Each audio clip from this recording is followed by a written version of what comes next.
God revealed this to me yesterday. It's weird. I was like restless, and I couldn't concentrate to like read or focus to study. And I was like, I just want to work on another video. I like doing like the editing and stuff. Although I hate seeing myself on camera. It took me like ages to be able to. It was like climbing a hill to learn out, before I could actually tolerate even seeing myself on camera. It's a bit like talking to my husband because he don't really listen or answer either. So talking to my iPad feels like talking to my husband.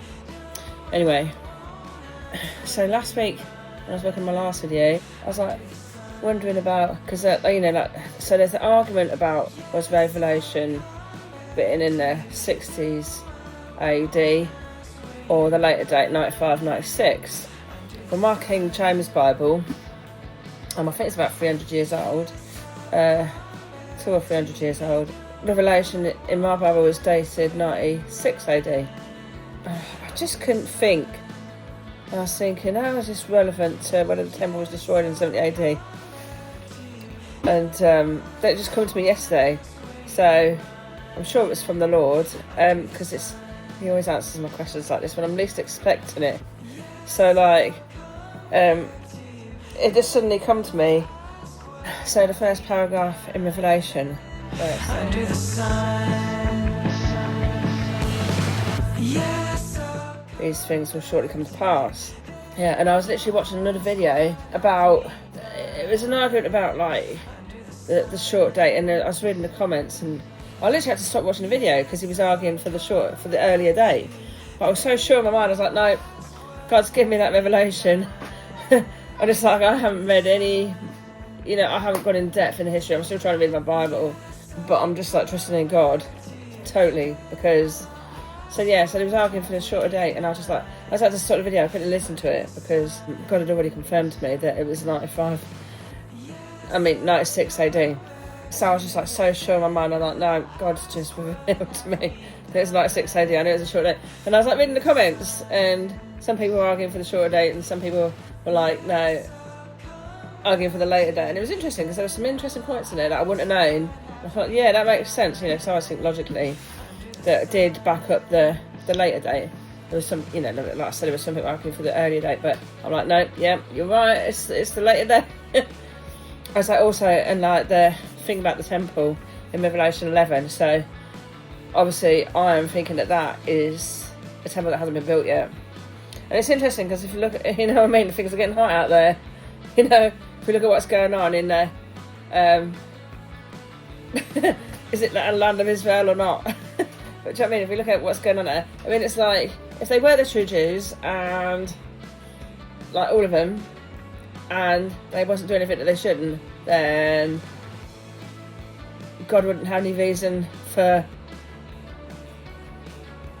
I'm trying to say this is not so many words, but like, we know what's going to happen in the lead up to Armageddon. Do you know what I mean? It's like the abomination of desolation. So if there was no abomination, there's not going to be no desolation. So to me, like, it's irrelevant whether it's the true. That's exactly why what's going to happen is going to happen as it is written. Let me know what you think. This is my King James Bible, the Revelation of St John the Divine, and it's dated 96 AD. And in the first chapter it says, Revelation of Jesus Christ, which God gave unto him, to show unto his servants things which must shortly come to pass. So this was written in 96 AD, after the death of Christ, and it talks about things that must shortly come to pass. So at that time, it's saying that the things written in Revelation hadn't come to pass yet. Then it's not talking about stuff that happened prior to 96 AD. So it doesn't make sense that this would be anything to do with the destruction of Jerusalem in 70 AD, because it wasn't written until 96 AD. Do you get my point? Yeah, so it wasn't written until 96 AD, and talking about things that must shortly come to pass.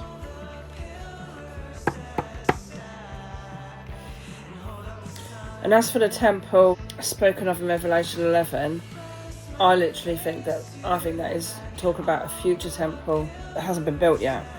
because we have to consider that what Jesus said in Matthew 24 about, therefore, when you see the abomination of desolation that spoken of by the prophet Daniel, and then when you look at what Daniel said, as I was saying, poor cat, interrupted. So Jesus in Matthew 24 said about the abomination of desolation as spoken of by the prophet Daniel.